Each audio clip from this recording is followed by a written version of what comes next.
Présentation des tests unitaires. Donc dans une solution classique, ici solution des mots tests, nous avons donc un programme complexe qui va nous permettre de faire une addition.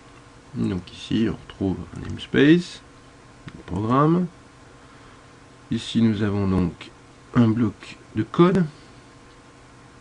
Et dans ce bloc de code, nous avons donc ici la liste des étapes de notre traitement. Donc étape 1, on définit une variable. Étape 2, on sait les informations. Étape 3, on réalise le traitement au coût bien complexe qui consiste à additionner deux nombres dans un troisième. Et enfin, donc on affiche les résultats. Une fois notre programme développé, il nous faut donc le tester. Donc pour le tester par 36 solutions, nous allons donc l'exécuter. Donc c'est une exécution assez sommaire dans laquelle on retrouve notre premier nombre, 1, deuxième nombre, 2, et le résultat donne 3. Une fois qu'on a fait ce test-là, on aimerait bien refaire un deuxième. Donc la démarche est identique. Je retrouve mon interface. Et là, je fais une petite erreur. Non, commençons déjà par simple. 2 plus 2 égale 4. Deuxième test unitaire est passé. Mais ce qui m'intéresserait peut-être, c'est aussi d'avoir d'autres types de contrôles. Prenons un exemple. Ici, je vais saisir un entier et je ne vais rien rentrer. Et déjà là, j'ai une erreur d'entrée-sortie. Logique, puisque je n'ai pas rentré de données, donc la conversion n'est pas réalisable. Donc je n'ai pas de validation en fait de type de données. Donc et en plus, j'ai donc deux problématiques qui interfèrent. Une première problématique qui est de réaliser l'addition. Donc ça, c'est mon objectif principal. Et une deuxième problématique qui est de gérer les entrées-sorties, aussi bien au niveau de la saisie que de l'affichage. Donc nous allons voir une autre approche. Et cette approche-là est intégrée depuis peu dans les nouveaux outils, donc nous la verrons de plus en plus au travers des différents environnements que nous allons manipuler. Donc l'étape numéro 1 va consister à ajouter donc un nouveau projet. Ce nouveau projet, nous allons donc pas le prendre de type console, puisque notre objectif est de mettre à disposition la fonctionnalité additionnée pour l'ensemble de nos prochains développements, et pas uniquement en mode console. Donc ici, nous allons créer une bibliothèque de classe. Donc ma bibliothèque s'appelle mathématiques.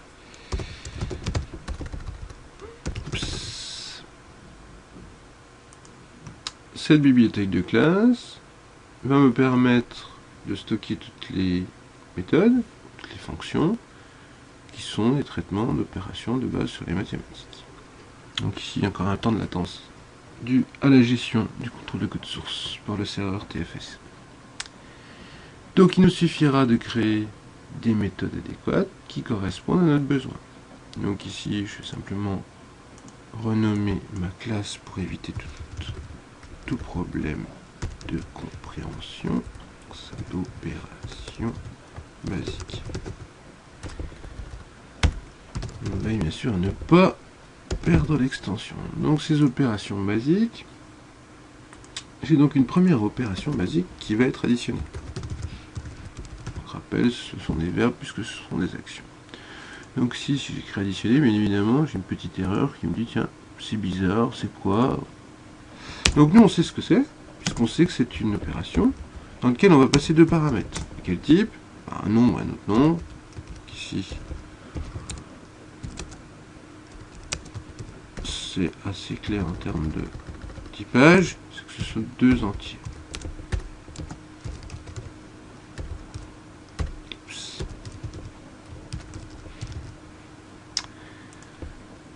Maintenant j'ai quelques petites erreurs, c'est que déjà j'ai pas de bloc de code. Donc je répète ici la notion de bloc de code, c'est que tout doit être compris dans des blocs de code.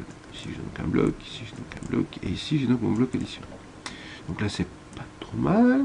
J'ai encore une petite erreur ici. La méthode doit avoir un type de retour. Donc effectivement c'est une méthode, donc elle doit retourner quelque chose. Donc ici qu'est-ce que ça retourne une addition? Ah, ça retourne un entier. Donc a fortiori maintenant il me dit c'est bien, mais dans tous les éléments que j'ai ici, je ne trouve pas de retour. Donc ici, je vais donc mettre un retour. Donc par défaut, je vais remettre un retour à tout simplement 0. Donc ce retour va me permettre d'avoir une première version de mon addition qui n'est pas exceptionnelle, qui me permet au moins de faire fonctionner mon programme. Une fois que j'ai fait ceci, avant de rentrer dans la problématique réelle de mon opération, je vais créer des tests unitaires. Donc ici, je vais donc trouver un menu qui s'appelle créer des tests unitaires. Donc cette fonctionnalité-là est en fait une fonctionnalité liée à l'environnement de développement qui dispose d'un framework de tests unitaires et qui va donc générer une application qui va exécuter ma méthode. Donc ici, je vais tester ceci uniquement pour additionner. Une petite modification initiale. Donc on reverra ça, c'est que nous allons positionner ça en statique de manière à simplifier l'écriture de nos tests unitaires. Et bien sûr de rendre nos méthodes publiques pour pouvoir les tester. Voilà. Détail de conception. Donc ici je vais pouvoir créer mon test unitaire. Ce test unitaire là va porter sur additionner. Je vais donc créer un nouveau projet de type C#.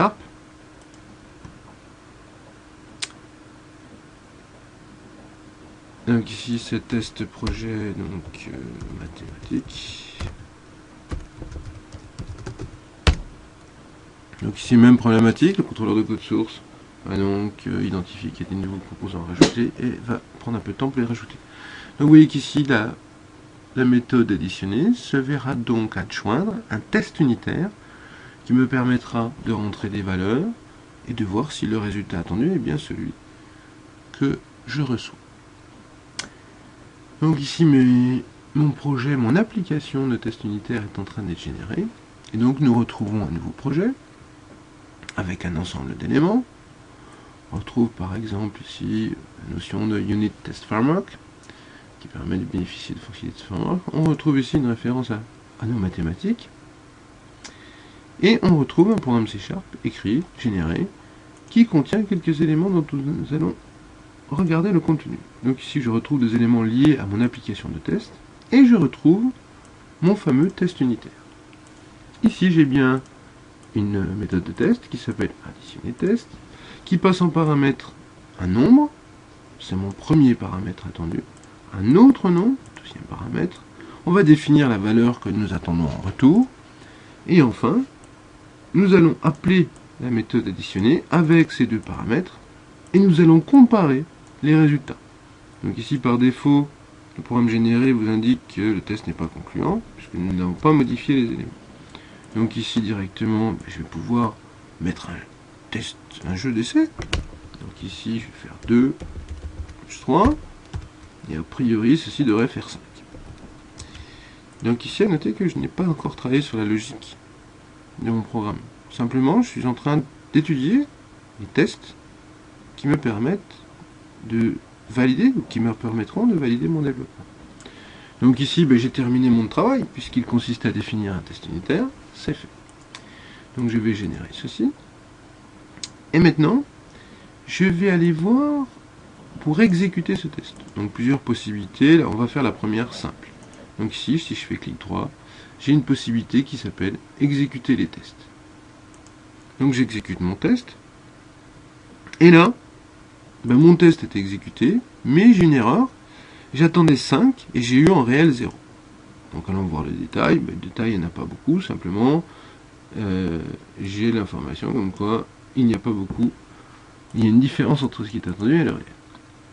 Non, c'est pas illogique par rapport à ce que nous avions, puisque je vais aller voir le code source, donc atteindre la définition, et là effectivement j'ai pas fait grand chose, puisque j'ai juste la définition de mes deux paramètres, la définition de mes deux paramètres, et je return un 0. Donc ici ce que je veux c'est retourner l'addition de ces deux nombres. Donc il me suffit de faire un return de un nombre plus un autre.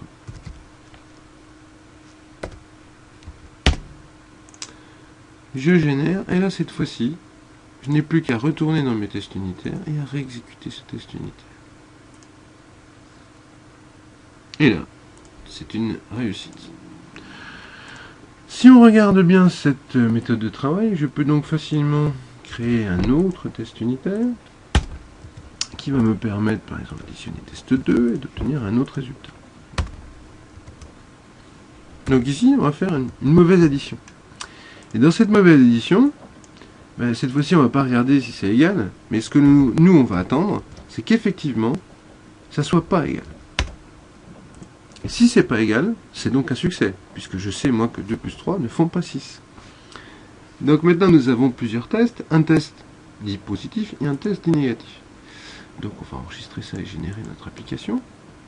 Par contre, maintenant, nous avons plus d'éléments à gérer, donc nous allons travailler avec le menu test.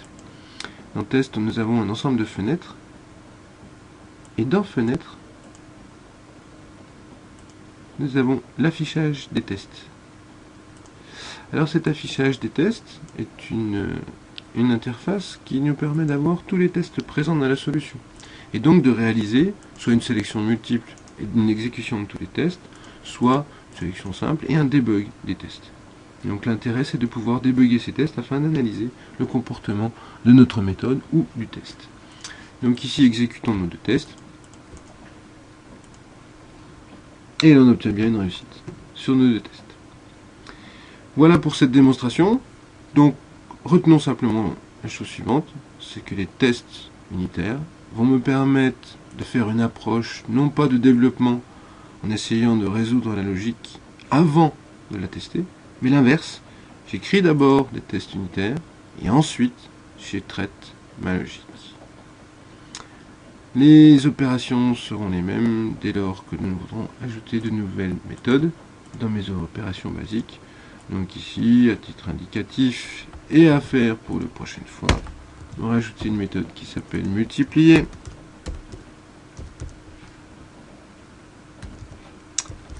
Et à rajouter une méthode qui s'appelle diviser. Bien évidemment, volontairement, je laisse le code précédent en ne spécifiant aucun élément. Il nous faut maintenant analyser si les types de données sont bons, si les paramètres sont bons, si les retours sont bons, et enfin si le traitement est bon, et associer à chacun d'eux les tests.